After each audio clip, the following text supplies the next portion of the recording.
Le son des vagues, le soleil et le calme. Parce que le monde professionnel est de plus en plus stressant et exigeant, on a tous besoin de se déconnecter pour éviter l'épuisement. Et aujourd'hui, il existe toujours plus de techniques de bien-être pour trouver ou retrouver son équilibre. J'ai testé pour vous quelques propositions originales. Merci Léa!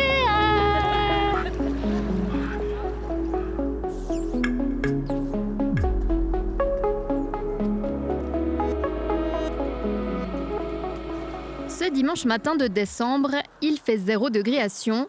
La température de l'eau est, elle, de 8 degrés.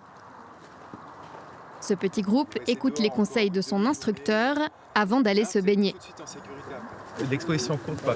Je dirais que la seule chose qu'il faut faire gaffe, c'est si on a déjà eu des problèmes liés au froid, si on a déjà eu des gelures ou des trucs comme ça. Si on a la circulation, Yannick Gay est coach sportif, naturopathe et aussi un adepte des bains en eau froide. Depuis 4 ans, il propose un cycle de baignade accompagné entre octobre et février en Valais. À quoi il doit faire attention une fois qu'il se sent immergé ? Durant l'immersion, c'est de bien penser à la respiration pour essayer de se calmer puis de créer cette bulle de chaleur. Dans l'eau, ça va ? Dans l'eau, ouais. Pourtant, elle est à 8 et puis ton corps, il est à 37. Ouais. De se mettre une contrainte de ce style, d'aller dans l'eau froide et qu'on le fasse volontairement et qu'on en tire une satisfaction, il n'y a pas grand-chose qui peut être autant fort que ça, finalement, dans notre société aujourd'hui.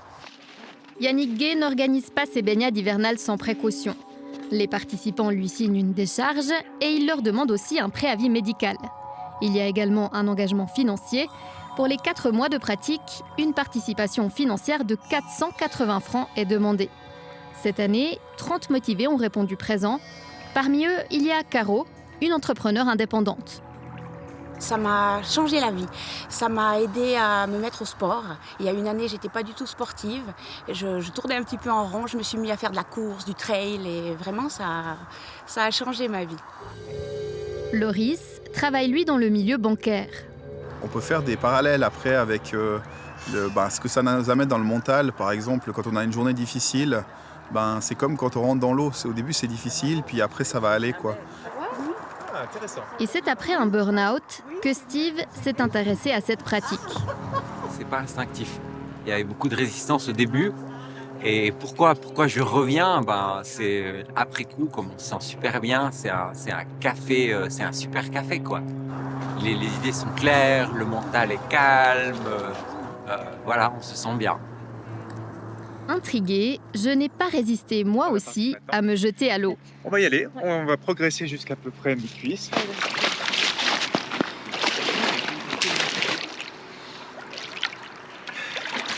Ça va ? Je m'attendais à plus froid, vraiment. Non, ça va. On va. Allez. Ah oui. Ouais, c'est vrai. Bravo. Ouais. Moi, je vais pas juste aussi bas, moi. Ah, le mental. Il peut devenir notre ennemi quand on est épuisé et qu'on n'arrive plus à faire la part des choses. Quand ça se passe au niveau professionnel, on appelle ça le burn-out. J'ai rencontré 2 psychologues qui ont analysé ce phénomène.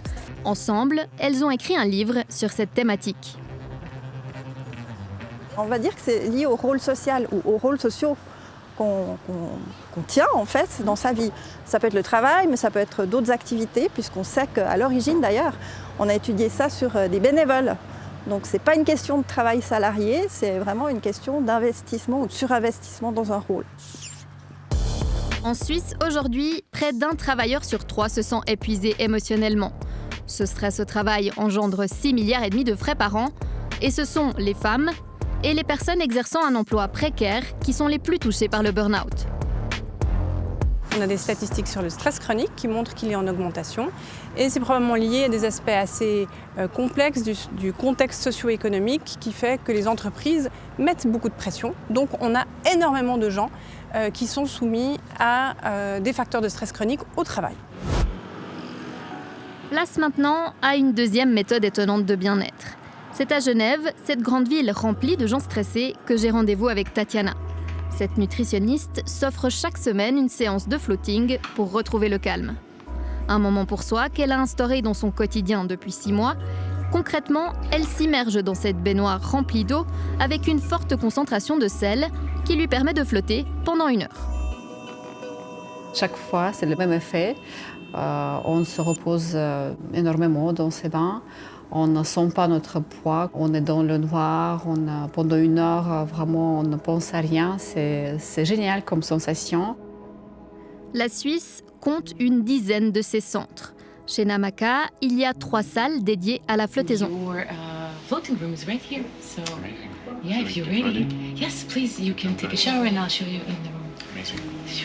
Une séance de 60 minutes coûte 180 francs en solo et 240 francs en duo.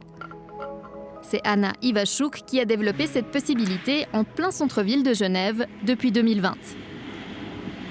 Il a plus de sens de ramener quand même au centre de Genève, vu que c'est une ville quand même plus large et avec des gens assez stressés. C'est ça en fait. Avec des gens qui travaillent beaucoup, qui ont la vie assez chargée. Moi, je ne suis pas du tout pour cette concept approche pilule magique. Je dis toujours que tout ce qui est bien-être, c'est quand même une aventure à marcher, c'est quand même un voyage à faire avec l'effet accumulatif, avec l'effort et le travail un peu de son côté. C'est ça en fait ce qu'on transmet un peu ici. Tu peux entrer dans cet état de relaxation profonde sans effort. Avec une eau à 37 degrés, cette offre de bien-être est plus populaire par temps froid. En période hivernale, ce centre accueille une centaine de clients flotteurs par semaine. Les gens qui fréquentent ce type de centre sont des cadres supérieurs, des banquiers ou encore des consultants. Une clientèle majoritairement urbaine et avec des moyens importants. Mais pour combattre ou réduire ce stress toujours plus présent, est-ce vraiment suffisant d'explorer différentes techniques de bien-être ? Retour auprès de nos 2 psychologues. Est-ce que je suis en train de mettre un sparadrap sur quelque chose pour mieux le supporter alors que c'est douloureux et insupportable ?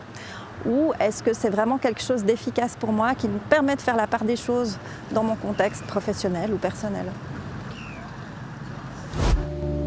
Enfin, pour aller mieux, certains choisissent même une forme de renaissance. C'est la dernière technique de bien-être avec une dimension très spirituelle que je vous propose d'explorer du côté de Grillon. Un rituel qui vient d'Amérique du Nord, que j'expérimente avec Erika Mazrol Castillo. La jeune femme organise ce type de cérémonie depuis une dizaine d'années. Ces pierres, elles vont être chauffées pendant au moins 2 heures au feu. Et ensuite, elles vont servir à réchauffer la hutte de sudation et à créer beaucoup de vapeur et de chaleur. Vous avez bien compris, Erika s'apprête à construire une hutte avec un foyer pour faire transpirer les gens. Ça s'appelle un temazcal. Ce dôme est recouvert de couvertures afin de maintenir la chaleur qui sera générée par les pierres chaudes.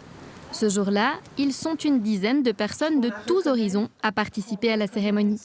Leur point commun, leur volonté de lâcher prise, de faire le vide pour se retrouver.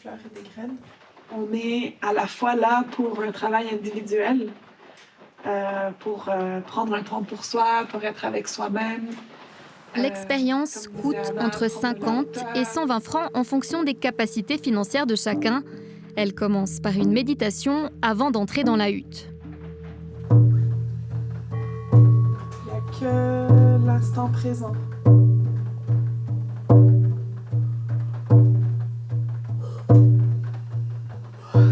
L'ici et maintenant. Et pendant que les participants enfilent leur maillot de bain, les pierres chaudes sont amenées dans la hutte. Puis avant de les laisser entrer sous le dôme, Erika les purifie avec de la fumée de copal. Je me laisse moi aussi embarquer dans l'expérience. C'est ici que je vous laisse parce que le temazcal, ça se passe dans l'obscurité.